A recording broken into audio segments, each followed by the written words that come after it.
van a trabajar en este caso. Van a examinar cada aspecto y tratar de averiguar la causa exacta. El ADN que los agentes federales extrajeron del túnel secreto de Gene Hackman no coincide con la versión oficial de su muerte.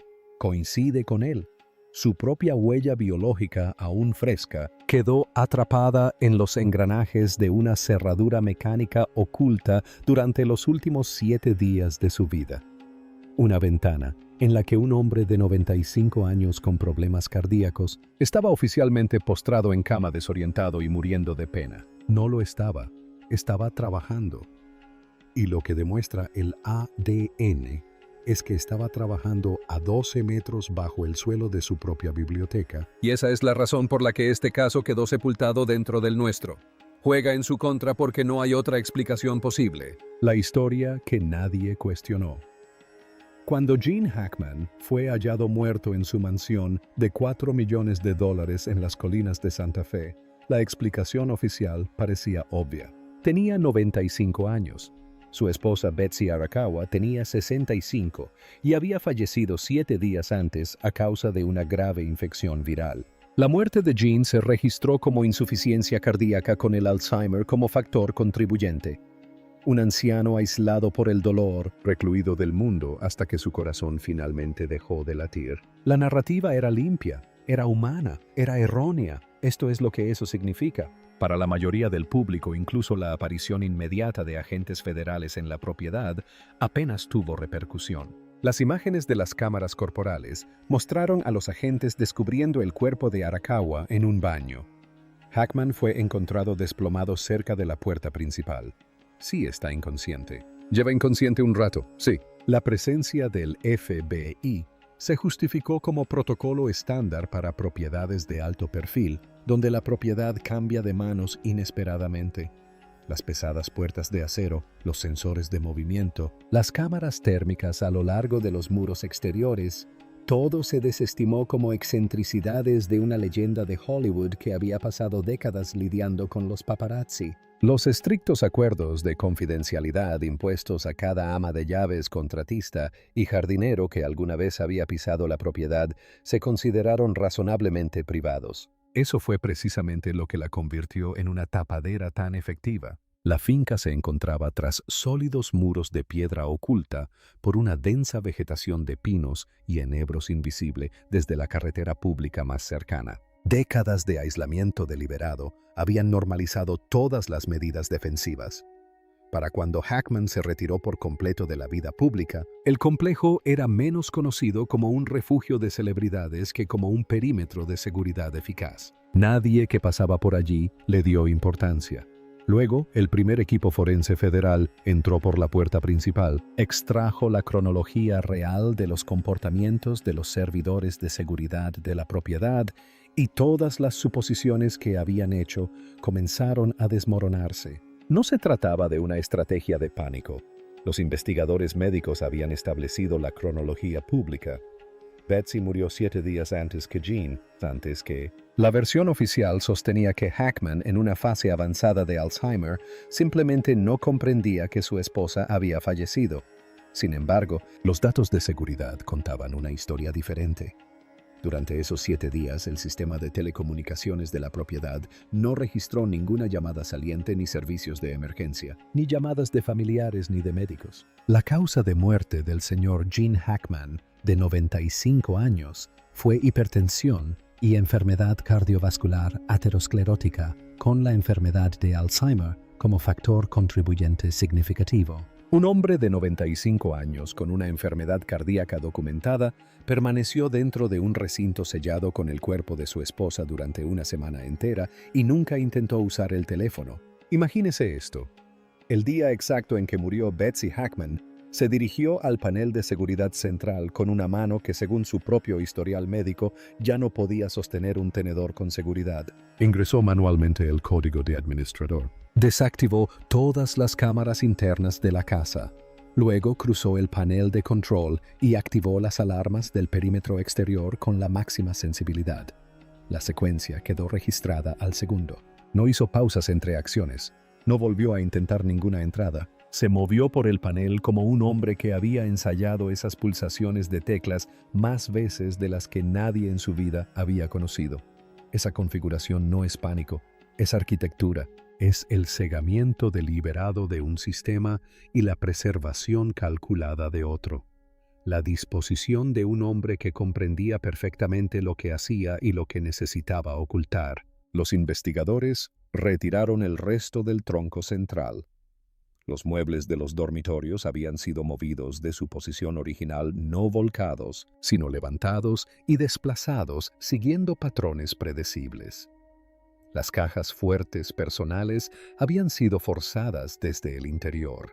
Los analistas de conducta que revisaron los datos fueron inequívocos. No se trataba de desorientación emocional. Era la señal inequívoca de un proceso de contención deliberado y la sincronización de cada acción se ajustaba a una secuencia que Hackman parecía haber memorizado mucho antes de que comenzara esa semana. Ese detalle por sí solo obligó a los agentes federales a profundizar en la investigación. Literalmente eso fue lo que encontró Lahr. Se desplegaron equipos de escaneo LiDAR y sistemas de imágenes térmicas en toda la propiedad.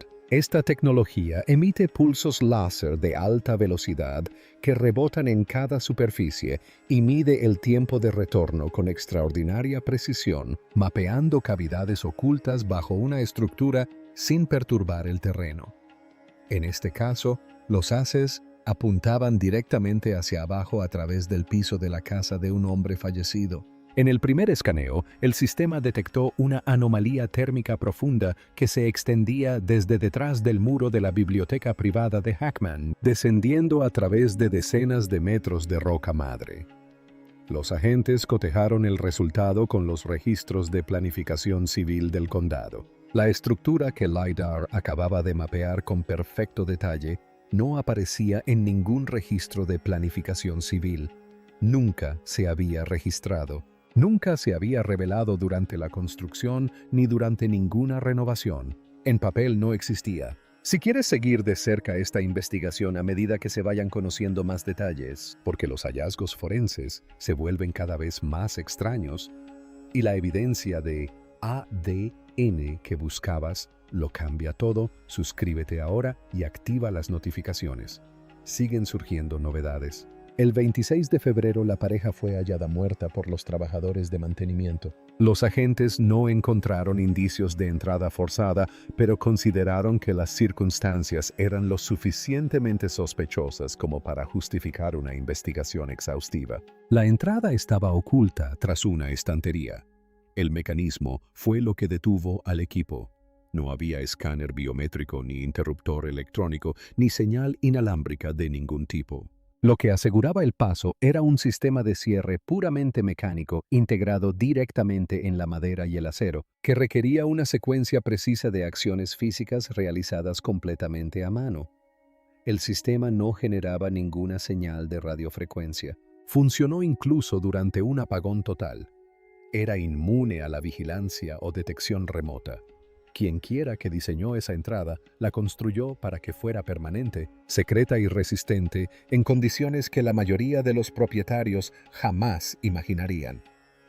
Los agentes cruzaron la abertura y comenzaron a descender. La sección superior del túnel estaba reforzada con hormigón armado y vigas de acero. El doctor Marcus Elford, ingeniero estructural, adscrito al equipo federal de respuesta forense, examinó la separación de los remaches bajo su lámpara y guardó silencio. Permaneció allí de pie durante varios segundos sin decir palabra, con una mano aún apoyada en el hormigón, mientras su pulgar recorría la cabeza de un solo remache, como si confirmara lo que sus ojos ya habían visto. Se lo dijo.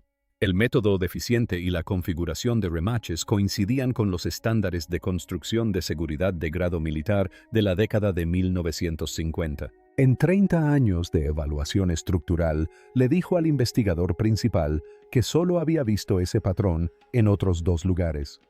Ambos eran instalaciones federales clasificadas. A una profundidad de aproximadamente 40 pies todo cambió. El hormigón se detuvo. Las vigas de acero desaparecieron. Lo que las reemplazó fueron muros de piedra tosca tallados con miles de marcas de herramientas primitivas. La temperatura bajó bruscamente. El aire tenía un sabor metálico que los monitores atmosféricos del equipo registraron como partículas oxidadas suspendidas e inalteradas. El núcleo tallado a mano no era moderno, era parte de una formación geológica artificial que era anterior a la construcción de la década de 1950 que se encontraba encima. Era anterior a la propiedad. Alguien a mediados del siglo XX lo había encontrado reforzado, militarizado y enterrado la entrada debajo de una residencia privada hasta que se obtuvieron los resultados del ADN. Lo que el ADN confirmó. La investigación se centró en el polvo, específicamente en el polvo extraído de los engranajes internos del sistema de cierre mecánico. El técnico forense especializado Raymond Voss, adscrito al equipo federal de pruebas de Albuquerque, examinó el mecanismo de la biblioteca con un microscopio. Le habían indicado que buscara cualquier indicio de desuso prolongado. Lo que encontró lo obligó a dejar sus instrumentos antes de escribir una sola palabra de su informe. Las marcas de abrasión metálicas en los engranajes internos eran recientes. No tenían meses ni años, sino días. Alineándonos con precisión forense con el lapso de 7 días entre la muerte de Betts y la de Jean. Esto es lo que significa. Y Aaron Betsy era 30 años menor que Gann y parecía ser su cuidadora. Así que cuando ella murió, parece que no había nadie que lo cuidara. El médico forense dice que no tenía comida en el estómago cuando murió. El ADN que Voss recuperó de esos engranajes era el de Hackman, sus células de piel, su sudor. Su huella biológica impresa en el metal durante la última semana de su vida, cuando la opinión médica oficial lo tenía postrado en cama y desorientado por el dolor. El hombre que ya no podía sostener un tenedor con seguridad había accionado esa cerradura con sus propias manos repetidamente. Esa es la primera parte de la promesa del título. El ADN en los engranajes no solo sitúa a Hackman en el túnel, lo sitúa allí durante un lapso en el que, según todos los informes públicos, debería haber sido incapaz de alcanzar la estantería, y mucho menos de desactivar un pesado conjunto de pernos mecánicos. Juega en su contra porque desmantela la historia de un anciano confundido que muere en estado de shock. No estaba confundido, estaba trabajando. El segundo hallazgo de ADN alteró por completo el carácter de la investigación. El material orgánico recuperado de la sección más profunda de la cámara, muy por debajo del conjunto de engranajes que Voss acababa de muestrear, arrojó lecturas biológicas que no coincidían con ningún perfil esperado. Ni Hackman, ni Arakawa, ni ninguna contaminación de décadas de antigüedad propia de un antiguo búnker. El material indicaba una exposición activa a condiciones biológicas que no deberían existir en un espacio subterráneo aislado bajo una propiedad privada. Fuentes cercanas al equipo forense solo han confirmado esto.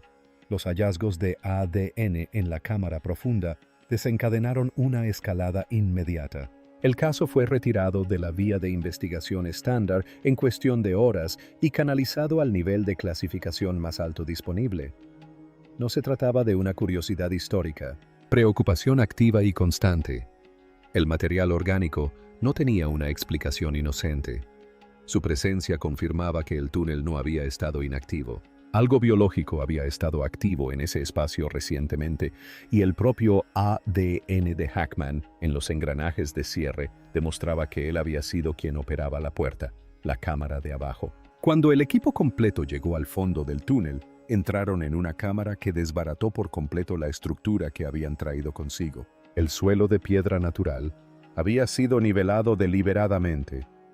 Su superficie estaba grabada con un complejo sistema de coordenadas astronómicas, un mapa preciso de las órbitas planetarias que implicaba conocimientos matemáticos incompatibles con el uso privado y casual. Las líneas talladas eran profundas, desgastadas en los bordes, pero el polvo del interior de cada surco había sido limpiado recientemente. Alguien había estado limpiando los grabados. Cajas de madera estaban esparcidas por el suelo, conteniendo componentes metalúrgicos de origen desconocido, muchas fundidas en piezas sólidas, sin soldaduras. Un método de fabricación sin precedentes en la metalurgia documentada de principios del siglo XX. Nada de eso detuvo la sala. Integrado en la tosca pared de piedra sujeto con soportes resistentes a la corrosión, había un sistema de comunicación de circuito cerrado. Un grueso cable coaxial, aislado con caucho industrial de alta densidad, atravesaba la pared superior y recorría decenas de metros de roca madre antes de terminar en la cámara inferior. La doctora Claire Sousa, analista de sistemas eléctricos en comisión de servicio de una unidad federal de evaluación de infraestructura, fue llamada para evaluar el circuito. Localizó la fuente de energía en un conjunto de baterías alcalinas que operaba completamente independientemente de la red eléctrica de la propiedad. Dimensionado para funcionar sin interrupción, incluso durante un corte total de energía en la superficie. Levantó la mano de la carcasa lentamente, como alguien toca algo que reconoce de un lugar del que no se le permite hablar. Una de las piezas de infraestructura eléctrica más deliberadas que había evaluado fuera de una instalación clasificada. Les dijo a sus colegas: «Deténganse e imaginen esto. El sistema estaba activo». Su carcasa protectora mostraba claros indicios de limpieza regular y mantenimiento reciente. El ADN de Hackman volvió a aparecer en los soportes de la carcasa y en la caja de la batería. Cuando Sousa desmontó los conectores, no encontró micrófono altavoz ni mecanismo de comunicación de voz en ninguna dirección. El cable terminaba en un gran transductor de señal mecánico, un dispositivo cuya única función era presionarse contra superficies sólidas y captar vibraciones de frecuencia extremadamente baja. Las fluctuaciones de presión, movimientos sutiles que viajaban a través de las densas paredes de piedra, se convertían en señales eléctricas transmitidas hacia arriba a través del cable enterrado directamente a un altavoz de monitorización oculto en la vivienda privada de Hackman, situada en la planta superior. Durante un número indeterminado de años, Hackman no solo había vivido en esa finca, había estado destinado allí escuchando no voces ni emisiones ni el mundo exterior, sino las vibraciones de lo que fuera que presionara contra el otro lado de una pared sellada a 12 metros por debajo del suelo de su habitación. La puerta sellada desde el exterior en el extremo de ese cable analógico, adherida con epoxi industrial a la estructura más profunda de la pared más alejada de la cámara, donde la caverna se estrechaba en una constricción antinatural, era una enorme puerta de hierro. No era de material balístico moderno. Era de acero al carbono desgastado por el paso del tiempo, completamente plano.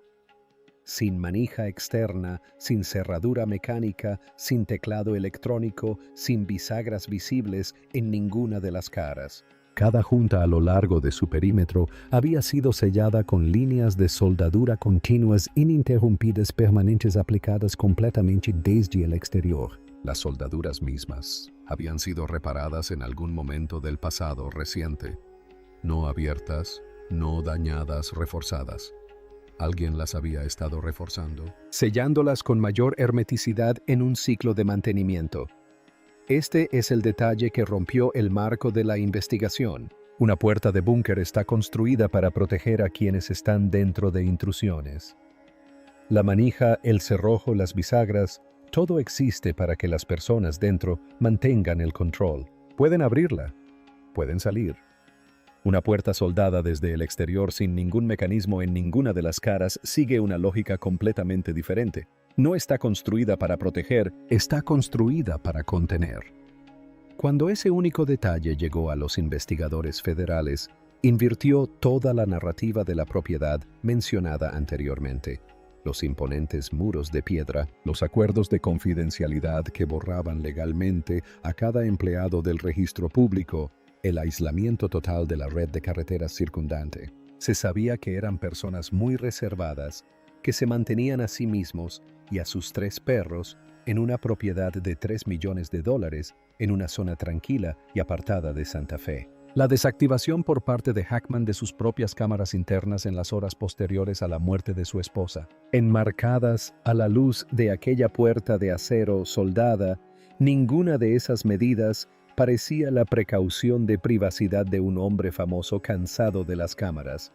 No se protegía a sí mismo del mundo. Protegía al mundo de lo que existiera al otro lado. Durante años, posiblemente durante las 2 últimas décadas de su vida, Hackman había sido el único custodio civil de una estructura de contención geológica. El perímetro de la propiedad impedía el acceso accidental. El cable analógico y el altavoz de monitoreo registraban el ritmo de lo que la puerta de hierro contenía. Y ahora, su ADN en las cerraduras, en los soportes de los cables en la carcasa de la batería, confirmaba que no se trataba de una disposición pasiva. Había estado manteniendo el sistema personalmente hasta la semana de su muerte. Las autoridades federales tenían en el lugar equipos de corte por plasma, herramientas de grado industrial capaces de perforar cualquier estructura de acero en cuestión de minutos. Ningún agente estaba autorizado a activarlas. Los especialistas se pararon frente a aquella puerta oxidada, analizaron las líneas de soldadura, documentaron el mapa astronómico tallado en el suelo y tomaron una decisión. Todo permanecería sellado. Se negaron a abrir lo que un hombre había dedicado su vida a mantener cerrado. Y la rapidez del confinamiento que siguió los convoyes, las denegaciones de la Ley de Libertad de Información, la desaparición de los registros de quejas municipales que datan de 2019 sobre una vibración de baja frecuencia que emanaba del segundo piso en la mañana, confirmó lo mismo. El gobierno no había descubierto nada nuevo.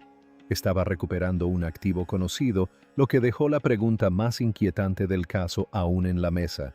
¿Qué había estado haciendo Hackman allí durante los últimos 7 días de su vida, los últimos 7 días? El ADN en los engranajes responde a esa pregunta.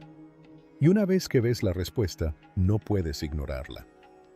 Cuando se examinan en conjunto las micropruebas forenses, el rastro biológico en el mecanismo de cierre, el cable de escucha y la puerta sellada, soldada. El silencio de Hackman en la semana posterior a la muerte de Betts deja de explicarse como duelo o colapso psicológico. Fue un protocolo de seguridad ejecutado al límite por un hombre que comprendía perfectamente las consecuencias del fracaso.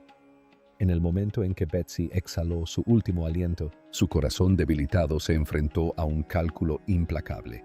Betsy fue la principal cuidadora de su esposo en sus últimos años, y eso se evidencia en las notas que dejó para Hackman en su casa. Una sola llamada de emergencia habría desencadenado una reacción en cadena imparable. Policía local, servicios de emergencia, equipos forenses, medios de comunicación, personas sin conocimiento del sistema de contención, sin conocimiento del túnel, sin comprender lo que estaba sellado a 12 metros bajo el piso de la biblioteca.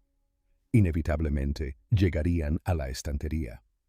La simple curiosidad, no la malicia, sino el instinto de los investigadores que cumplen con su deber, podría haber alterado el mecanismo de cierre, interrumpido la línea de señalización o llamado la atención sobre la puerta de hierro. Él tomó una decisión.